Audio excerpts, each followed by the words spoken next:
السلام علیکم ورحمۃ اللہ وبرکاتہ۔ دوستوں، امید کرتا ہوں آپ سب خیریت سے ہوں گے۔ اللہ رب العزت آپ سب کو اپنے حفظ و امان میں رکھے۔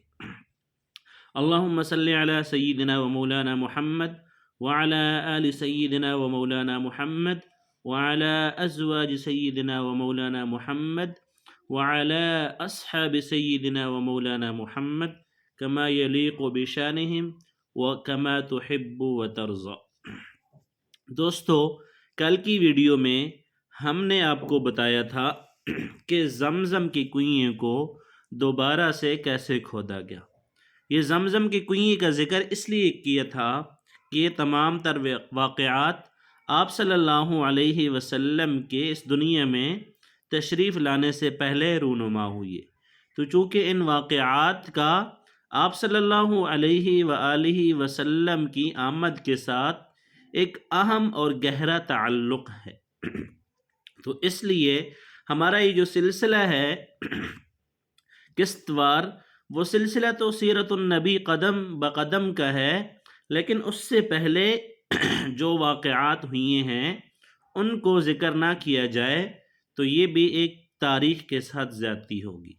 تو کل کے جو ویڈیو تھی اس میں ہم نے آپ کو بتایا تھا کہ زمزم کو دوبارہ کب اور کیسے کھودا گیا اور کس نے حکم دیا اور کس نے کھودا تھا۔ تو کل ہم نے ویڈیو کو جہاں پہ ختم کیا تھا تو حضرت عبد المطلب نے ایک منت مانی تھی کہ اگر زمزم کا کنواں جو ہے وہ میرے لیے کھودنا آسان ہو گیا تو میں اپنے بیٹے کو ذبح کروں گا۔ اب جب کنواں حضرت عبد المطلب نے کھود لیا تو اس وقت وہ اپنی منت بھول چکے تھے، اپنی نظر بھول چکے تھے۔ تو خواب میں حضرت عبد المطلب کو کہا گیا کہ اپنی منت، اپنی نظر پوری کرو۔ تو حضرت عبد المطلب نے ایک مینڈے کو ذبح کیا اور غریبوں کو کھلا دیا۔ اگلے دن پھر خواب آیا کہ اس سے بھی بڑی چیز اللہ کے راستے میں ذبح کرو یا اللہ کے سامنے پیش کرو۔ تو دوسری مرتبہ حضرت عبد المطلب نے ایک بیل ذبح کیا، لیکن اگلے دن پھر خواب آئی کہ اس سے بھی بڑی چیز ذبح کریں۔ تو اگلے دن حضرت عبد المطلب نے ایک اونٹ ذبح کیا، لیکن بات یہاں تک نہ رکی۔ اگلے دن پھر خواب میں حکم دیا گیا کہ اس سے بھی بڑی چیز اللہ کے راستے میں ذبح کرو یا اللہ کے راستے میں پیش کرو۔ تو حضرت عبد المطلب نے پوچھا کہ اس سے بڑی کیا چیز میں ذبح کروں یا اللہ کے راستے میں کیا چیز پیش کروں؟ تو خواب میں کہا گیا کہ اپنے بیٹوں میں سے کسی ایک بیٹے کو ذبح کرو، جیسا کہ آپ نے منت مانی تھی اور نظر مانی تھی۔ تو اس وقت حضرت عبد المطلب کو اپنی منت یاد آئی، تو انہوں نے اپنے تمام بیٹوں کو جمع کیا اور اپنا یہ خواب اپنے بیٹوں کے سامنے بیان کیا۔ تو حضرت عبداللہ بولے کہ ابا جان آپ مجھے ذبح کر دیں۔ حضرت عبداللہ اپنے بھائیوں میں سے سب سے چھوٹے تھے اور سب سے خوبصورت تھے، اور حضرت عبد المطلب کو سب سے زیادہ محبت بھی حضرت عبداللہ سے تھی۔ جب قرآن اندازی کی گئی تو تمام بیٹوں میں سے حضرت عبداللہ کے نام پہ قرآن اندازی نکلی کہ حضرت عبداللہ کو اللہ کے نام پہ ذبح کیا جائے۔ اب حضرت عبد المطلب نے چھری لی اور حضرت عبداللہ کو بازو سے پکڑ کر زمین پر ذبح کرنے کے لیے لٹا دیا۔ تو جیسے ہی حضرت عبد المطلب نے حضرت عبداللہ کو لٹایا تو حضرت عباس جو کہ حضرت عبداللہ کے بھائی تھے، ان سے یہ بات برداشت نہ ہوئی اور انہوں نے اپنے بھائی کو چھری کی نیزے سے کھینچ لیا۔ اس وقت حضرت عباس خود بھی چھوٹے تھے۔ تو حضرت عبد المطلب نے دوبارہ حضرت عبداللہ کو کھینچا، اور اس کھینچا تانی میں حضرت عبداللہ کے چہرے کے اوپر کچھ خراشیں آئی تھیں، اور ان خراشوں کے نشان حضرت عبداللہ کے چہرے پر مرتے وقت تک رہے، یعنی ساری زندگی جب تک زندہ رہے تو وہ جو خراشیں آئی تھیں ان کے نشان ختم نہ ہوئے۔ تو یہ سلسلہ، یہ گہما گامی چل رہی تھی، تو اسی دوران بنو مخزوم کے لوگ آئے، تو انہوں نے کہا کہ اے عبد المطلب، آپ اس طرح اپنے بیٹے کو ذبح نہ کریں، ان کی والدہ کی زندگی خراب ہو جائے گی، اور آپ اپنے رب کو، اپنے اللہ کو راضی کرنے کے لیے بیٹے کا فدیہ دے دیں۔ تو اب پھر سوال پیدا ہوا کہ فدیہ میں کیا چیز دی جائے؟ تو لوگوں نے یہ ترکیب بتائی کہ ایک کاغذ پر 10 اونٹ لکھے جائیں اور دوسرے کاغذ پر عبداللہ کا نام لکھا جائے، اور اگر اونٹوں والی پرچی نکل آئے تو اونٹ ذبح کر دیے جائیں اور حضرت عبداللہ کو چھوڑ دیا جائے۔ تو یہ ترکیب حضرت عبد المطلب کو پسند آئی، اور اس طریقے سے قراندازی شروع کر دی گئی۔ پہلی دفعہ 10 اونٹ ایک پرچی پہ لکھے اور دوسری پرچی پہ حضرت عبداللہ کا نام لکھا گیا۔ تو جیسے ہی قراندازی کی گئی تو حضرت عبداللہ والی پرچی نکل آئی۔ تو اسی طرح 10 اونٹ بڑھاتے چلے گئے۔ 20 اونٹ والی پرچی میں بھی حضرت عبداللہ کا نام نکلا، 30 اونٹوں والی پرچی میں بھی حضرت عبداللہ کا نام نکلا، یہاں تک کہ بڑھاتے بڑھاتے بات 100 اونٹوں تک پہنچ گئی۔ جب ایک پرچی میں 100 اونٹ لکھے اور دوسری پرچی میں حضرت عبداللہ کا نام لکھا، تو تب جا کر اونٹوں والی پرچی نکلی، اور حضرت عبد المطلب کو اطمینان ہو گیا، تسلی ہو گئی کہ اللہ رب العزت نے حضرت عبداللہ کے بدلے میں 100 اونٹوں کی قربانی کو منظور کر لیا۔ اب حضرت عبد المطلب نے وہ 100 اونٹ کعبے کے پاس ذبح کیے اور کسی کو کھانے سے نہ روکا، یہاں تک کہ انسانوں نے، جانوروں نے اور پرندوں نے ان اونٹوں کو کھایا۔ تو حضرت عبد المطلب پہلے آدمی ہیں جنہوں نے ایک آدمی کی جان کی قیمت کے بدلے میں 100 اونٹ دینے کا طریقہ شروع کیا۔ اس سے پہلے اگر کوئی ایک آدمی کو قتل کر دیا جاتا تھا تو اس کی جان کے بدلے میں 10 اونٹ دیے جاتے تھے۔ اب حضرت عبد المطلب کے اس طریقے کے بعد سارے عرب میں یہ قانون بن گیا کہ ایک آدمی کا جو فدیہ ہے وہ 100 اونٹ ہے۔ آپ صلی اللہ علیہ وآلہ وسلم کے سامنے جب اس فدیے کی تصدیق کی گئی تو آپ صلی اللہ علیہ وآلہ وسلم نے فرمایا کہ یہ طریقہ درست ہے کہ ایک آدمی کے بدلے میں 100 اونٹ دیے جائیں۔ تو شریعت مطہرہ میں یہ حکم ہے کہ اگر کوئی ایک آدمی قتل کرتا ہے تو اس کے بدلے میں دیت میں 100 اونٹ دیے جائیں گے۔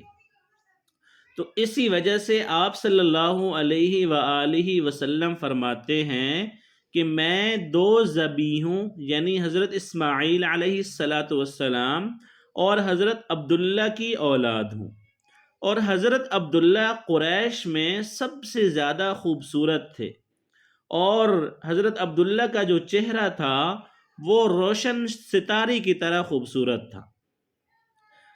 قریش کی جو بہت سی لڑکیاں تھیں وہ حضرت عبداللہ سے شادی کرنا چاہتی تھیں، لیکن حضرت عبداللہ کی شادی حضرت آمنہ بن وہب بن عبد مناف سے ہوئی۔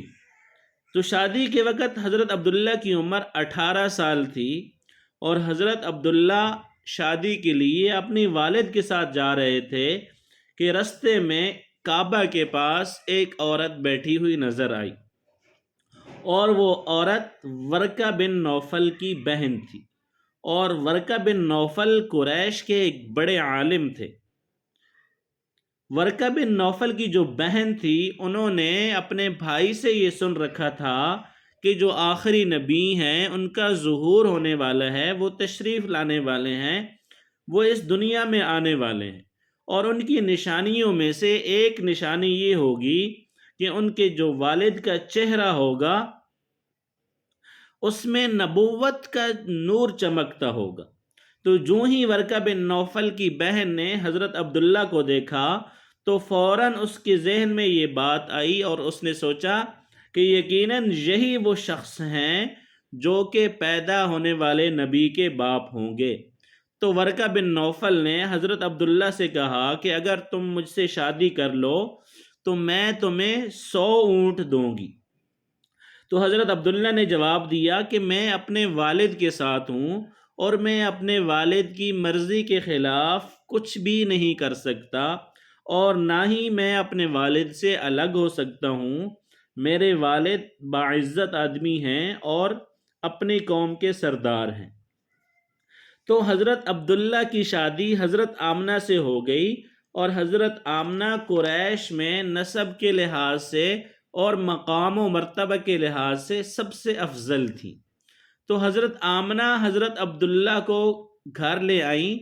آپ فرماتی ہیں کہ جب میں ماں بننے والی تھی تو میرے پاس ایک شخص آیا، یعنی ایک فرشتہ انسانی شکل میں آیا، اور اس وقت میری حالت سونے اور جاگنے یعنی درمیانے والی حالت تھی، یعنی میرے اوپر غنودگی طاری تھی کہ میں صحیح سو بھی نہیں رہی تھی اور صحیح جاگ بھی نہیں رہی تھی۔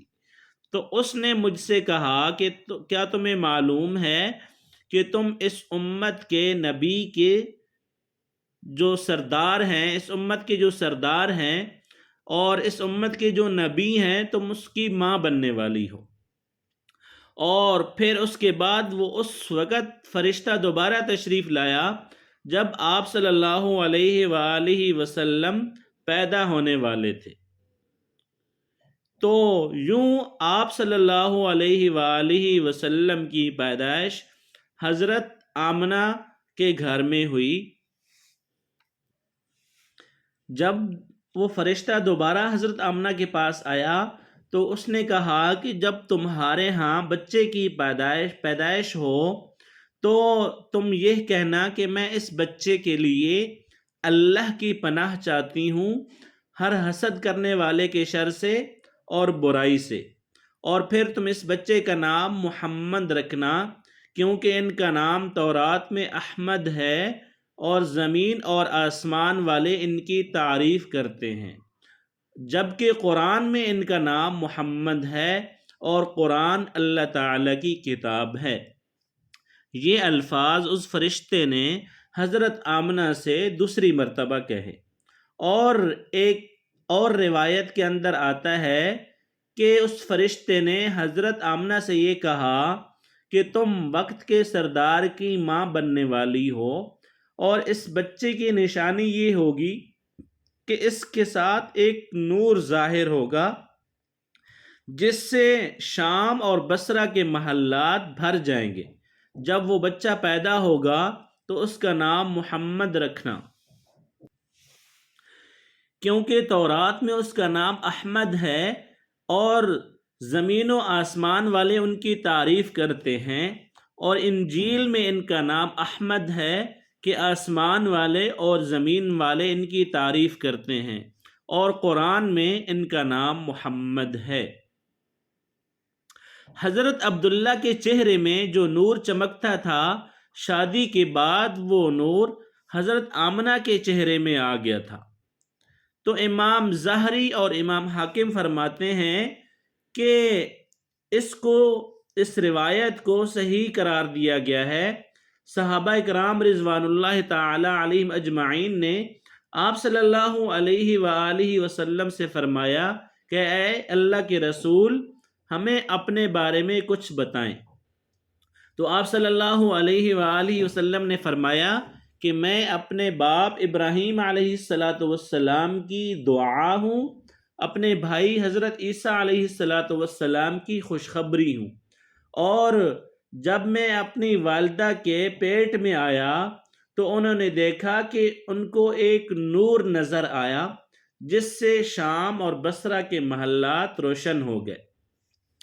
حضرت آمنہ حضرت حلیمہ سعدیہ سے فرمایا کرتی تھیں کہ میرے اس بچے کی شان نرالی ہے، یہ میرے پیٹ میں تھا تو مجھے کوئی بوجھ، کوئی تھکن محسوس نہیں ہوئی۔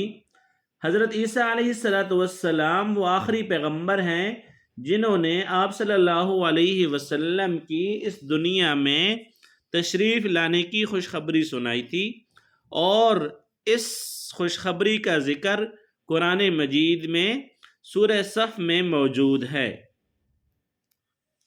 اب چونکہ حضرت عیسیٰ علیہ السلام نے آپ صلی اللہ علیہ وآلہ وسلم کی اس دنیا میں تشریف لانے کی خوشخبری سنا دی تھی، تو ہر دور کے لوگ آپ صلی اللہ علیہ وآلہ وسلم کی آمد کا بے چینی اور بے صبری سے انتظار کر رہے تھے، اور آپ صلی اللہ علیہ وآلہ وسلم کی پیدائش سے پہلے ہی حضرت عبداللہ انتقال کر گئے تھے، اور جو پرانی کتابیں تھیں ان کے اندر یہ نشانی بھی بتلائی گئی تھی کہ آپ صلی اللہ علیہ وآلہ وسلم کے والد محترم کا انتقال آپ کی ولادت سے پہلے ہو جائے گا۔ تو کچھ ہوا یوں کہ حضرت عبداللہ ایک تجارتی قافلے کے ساتھ تجارت کے لیے گئے تھے، اور اس دوران بیمار ہو گئے اور بہت کمزور ہو کر واپس لوٹے، اور قافلہ جب مدینہ منورہ سے گزرا تو حضرت عبداللہ اپنے ننہال یعنی بنو نجار کے ہاں ٹھہرے۔ ان کی جو والدہ تھی حضرت عبداللہ کی، وہ بنو نجار سے تھی، تو حضرت عبداللہ وہاں پر 1 ماہ تک بیمار رہے، اور پھر وہاں پر ہی انتقال ہو گیا، اور حضرت عبداللہ کو وہاں پر ہی دفن کر دیا گیا۔ اب تجارتی قافلہ جب حضرت عبداللہ کے بغیر مکہ مکرمہ پہنچا، اور عبد المطلب کو پتہ چلا کہ ان کے بیٹے حضرت عبداللہ بیمار ہو گئے اور مدینہ منورہ میں اپنے ننہال میں ہیں، تو ان کو لانے کے لیے حضرت عبد المطلب نے اپنے بیٹے زبیر کو بھیجا۔ تو جب حضرت زبیر وہاں پر پہنچے تو حضرت عبداللہ کا انتقال ہو چکا تھا۔ تو مطلب یہ ہوا کہ آپ صلی اللہ علیہ وآلہ وسلم کے اس دنیا میں تشریف لانے سے پہلے ہی آپ صلی اللہ علیہ وآلہ وسلم کے والد محترم وفات پا چکے تھے، اور چونکہ آپ صلی اللہ علیہ وآلہ وسلم کی تشریف لانے سے پہلے ان نشانیوں نے پورا ہونا تھا، تو آپ صلی اللہ علیہ وآلہ وسلم بھی اللہ تعالیٰ کے حکم اور مرضی کے ساتھ اس دنیا سے تشریف لے گئے۔ اب اس کے بعد آپ صلی اللہ علیہ وآلہ وسلم کی پیدائش کب اور کیسے ہوئی، اور حضرت عبداللہ کی وفات کے کتنے عرصے کے بعد ہوئی، انشاءاللہ اس واقعے کو اگلی ویڈیو میں ذکر کریں گے۔ تو پیارے دوستو، اگر آپ ہمارے چینل پر نئے ہیں تو ہماری ویڈیو کو لائک شیئر ضرور کریں، اور چینل کو سبسکرائب کرنا اور بیل آئیکن کو دبانا نہ بھولیں، تاکہ آپ کو ہماری ویڈیوز سب سے پہلے مل سکیں۔ اور یہ جو سلسلہ ہم نے شروع کیا ہے، قسط وار سلسلہ سیرت النبی قدم بقدم، خصوصاً اس کی ویڈیوز آپ کو سب سے پہلے مل سکیں۔ تب تک کے لیے اجازت دیجیے، انشاءاللہ اگلی ویڈیو میں ملاقات ہوتی ہے۔ السلام علیکم ورحمۃ اللہ وبرکاتہ۔